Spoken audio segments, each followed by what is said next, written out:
ജിത്തു ശരിക്കും എനിക്ക് പേഴ്സണലി പലപ്പോഴും തോന്നിയത് ജിത്തു ഒരു ജോർജ് കുട്ടി തന്നെയാണ്. ഞാനൊരു ജോർജ് കുട്ടി തന്നെയാണ്. അപ്പോൾ നമുക്കത് റിലേറ്റ് ചെയ്യാൻ പറ്റും ഭയങ്കരമായിട്ട്. കാരണം ഭയങ്കര ഫാമിലി ഓറിയൻറ്റഡ് ആൾക്കാർക്ക് ഡെഫിനറ്റ്ലി അത് ഭയങ്കരമായിട്ട് ഫീൽ ചെയ്യും. എനിക്ക് തോന്നുന്നത് അതിൻ്റെ ഓഡിയൻസ് അത് തന്നെയാണ്. ആ ഫാമിലി ഓഡിയൻസ് എന്തുകൊണ്ട് കയറുന്നത് വെച്ചാൽ ഒരു പിതാവിന് അവരുടെ ഫാമിലിയോട് പറയാനുള്ള കഥയാണത്. ആ മക്കൾ ഉൾക്കൊള്ളേണ്ട ഒരു കഥയാണത്. ഒരമ്മ കാണിച്ചു കൊടുക്കുന്നത് നിൻ്റെ അച്ഛൻ എന്താണെന്ന് കാണിച്ചു കൊടുക്കുന്ന ഒരു കഥയാണ്. അപ്പോൾ അതുകൊണ്ട് തന്നെ അത് എത്ര കണ്ടാലും ആൾക്കാർക്ക് അങ്ങ് മടുക്കില്ല. അപ്പോൾ ഇങ്ങനത്തെ കുറേ സാധനങ്ങൾ നമ്മൾ ഈ കഥ വായിച്ച് നമ്മുടെ മനസ്സിൽ കൂടി പോയി അതിൻ്റെ അകത്ത് നിന്ന് ഫൈനലി ഉണ്ടാവണമെന്നൊരു തീം. ഇപ്പൊ ലാലേട്ടൻ ഈ ദൃശ്യം 3-നകത്ത് ഈ പറഞ്ഞ പോലെ അദ്ദേഹത്തിന് ഒരുപാട് കാര്യങ്ങൾ പ്ലാൻ ചെയ്യാനുള്ളത് കാരണം റെഗുലർ ആയിട്ട് ചെയ്യുന്ന പല കാര്യങ്ങളും അദ്ദേഹം ചെയ്യാൻ വിട്ടുപോവുകയും അല്ലെങ്കിൽ അത് ഇപ്പൊ എന്താ പറയാ വെള്ളം വായിൽ കുലുക്കുഴി തുപ്പുന്നതൊക്കെ തന്നെ ആ 2 സീക്വൻസുകൾ തിയേറ്ററിൽ ഭയങ്കരമായിട്ട് വർക്കായിരുന്നു. പക്ഷെ അത് വളരെ നാച്ചുറൽ ആയിട്ടാണ് ചെയ്യുന്നത്. ഇപ്പൊ ഉദാഹരണത്തിന് അദ്ദേഹം ഭക്ഷണം കഴിച്ചുകൊണ്ടിരിക്കുന്ന സമയത്ത് ഒരു പ്രധാനപ്പെട്ട ഒരു കോൾ വരികയും അദ്ദേഹം അതെടുത്ത് സംസാരിച്ചതിന് ശേഷം പിന്നെ മറ്റൊരു ക്യാരക്ടർ ചോദിക്കുന്നുണ്ട് കഴിച്ചെടുത്താണല്ലോ എഡിറ്റ് വന്നതെന്ന് പറയുമ്പോൾ രണ്ടൊരു നോട്ടോ കഴിക്കായിരുന്നല്ലേ എന്നുള്ള നോട്ടങ്ങൾ വളരെ നാച്ചുറൽ ആയിട്ടാണ് അദ്ദേഹം അത് പ്ലേസ് ചെയ്തിട്ടുള്ളത്. ഇത് ആദ്യം കാണുന്ന ഒരാളും കൂടിയാണല്ലോ, അതായത് എഡിറ്റർ കഴിഞ്ഞിട്ട് കാണുന്ന ആളും കൂടിയാണല്ലോ. ഇത് കാണുമ്പോൾ എന്തായിരുന്നു മനസ്സിൽ കടന്നു പോകുന്ന ഫീല്?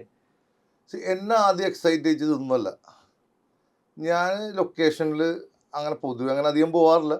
ഞങ്ങൾ ഷൂട്ടിന് മുന്നേ പോയിട്ട് റെക്കി നടക്കുന്ന സമയത്ത് പോയി എനിക്ക് ലൊക്കേഷൻ കാണുന്ന ഒരു പരിപാടി ഉണ്ട്. കാരണം ആ ജോഗ്രഫി എന്താണെന്ന് മനസ്സിലാക്കിയാൽ കുറച്ചും കൂടി നമുക്ക് ഇൻസ്ട്രുമെൻ്റൊക്കെ ചൂസ് ചെയ്യുമ്പോൾ അങ്ങനെ ചെയ്യാൻ വേണ്ടി ജിത്തു പറയാറുണ്ട്.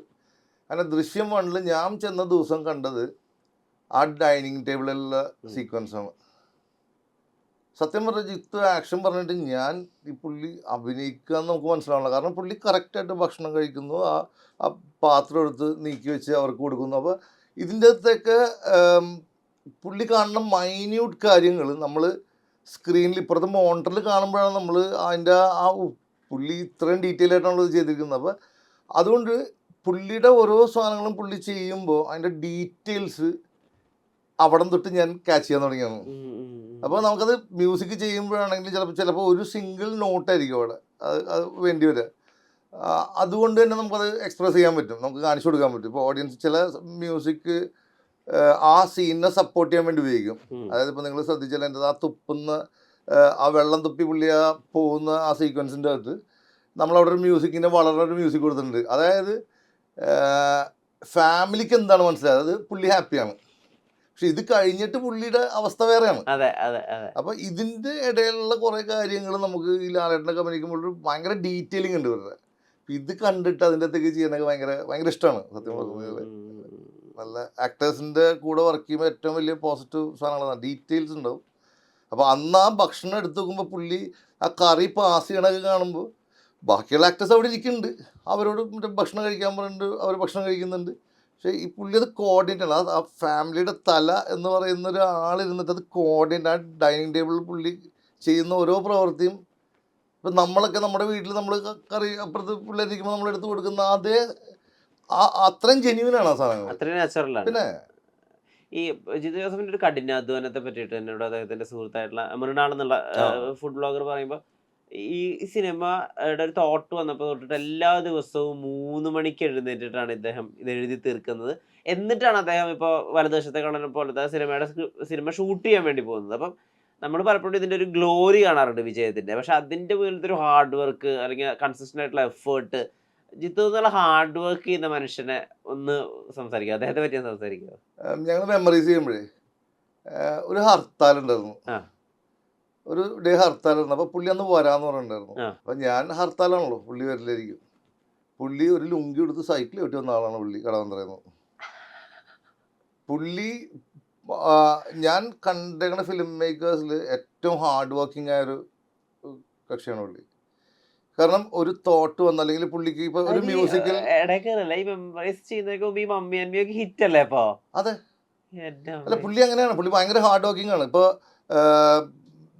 രാവിലെ 6 മണിക്കായിരിക്കും ചിലപ്പോൾ നമ്മളെ വിളിക്കും, 5:45 6 മണിക്കൊക്കെ പുള്ളി വിളിച്ചിട്ട് അല്ലേ അതെ അവിടെ ഇങ്ങനെ ഒരു സാധനം നമുക്ക് ആലോചിച്ച് എങ്ങനെ ഇരിക്കും അങ്ങനെ. അതായത് ഉള്ളുറക്കത്തിലൊക്കെ പുള്ളിക്ക് ഈ സാധനമാണ്. വന്ന് ഇവിടെ വന്ന് അത് കണ്ടു, ഞങ്ങൾ ചർച്ച ചെയ്ത് ഇത് കഴിഞ്ഞപ്പോൾ ഞാനിങ്ങനെ ആലോചിച്ചുകൊണ്ടിരിക്കുന്നു. സാധാരണ വേറെ ആരെങ്കിലും ആണെങ്കിൽ ഇന്നത്തെ ദിവസം നമുക്ക് റെസ്റ്റ് എടുക്കാന്നുള്ളതാണ്. അതങ്ങനെയല്ല, പുള്ളിക്കൊരു സാധനം പുള്ളി തീരുമാനിച്ചു കഴിഞ്ഞാൽ പോലെ തന്നെയാണ് അതന്നെ അതിൻ്റെ അറ്റത്ത് പോയിരിക്കും പുള്ളി. ഭയങ്കര ഡീറ്റെയിൽ, അതും സ്റ്റോറി നറേറ്റ് ചെയ്യണതൊക്കെ അതിൻ്റെ ഡീറ്റെയിലിംഗ് ഒക്കെ അത്ര ഭയങ്കര രസമായിട്ട് പുള്ളി പറഞ്ഞു തരും. പുള്ളി ഒരു നല്ല കലകൻ സ്റ്റോറി ടെല്ലർ ആയതുകൊണ്ട് തന്നെ നമുക്ക് പുള്ളിയുടെ വായിക്കുന്ന കഥയൊക്കെ ഇപ്പോൾ നമുക്ക് സ്ക്രിപ്റ്റ് വായിച്ച് മനസ്സിലായാലും പുള്ളിയുടെ ആ ട്രീറ്റ്മെൻറ്റ് എനിക്ക് കേൾക്കാൻ ഭയങ്കര ഇഷ്ടമാണ് പുള്ളി.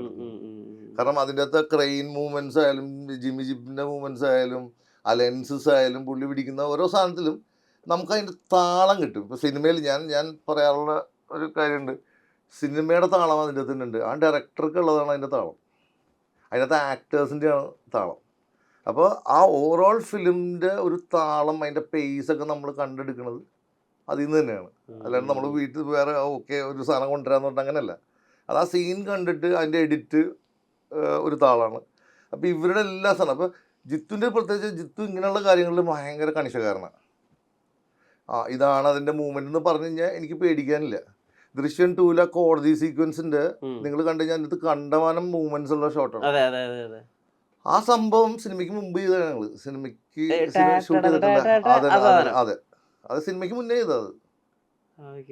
അത് ഒരാൾക്കും മനസ്സിലാവില്ല, പക്ഷേ അതിൻ്റെ റിയാലിറ്റി അത് തന്നെയാണ്. കാരണം പുള്ളിക്കാരൻ ഇവിടെ വന്നിരുന്നിട്ട് ഇതിൻ്റെ മൂവ്മെൻറ്റ് മൊത്തം പറയും ഇങ്ങനെയായിരിക്കും, ലാലേട്ടൻ ഇങ്ങനെ ഒരു ചാർജ് ഉണ്ട്, ഇന്ന സാധനം എന്ന് പറഞ്ഞാൽ അത് നമ്മളെടുത്ത് വെച്ചത് കറക്റ്റ് ആയിരിക്കും.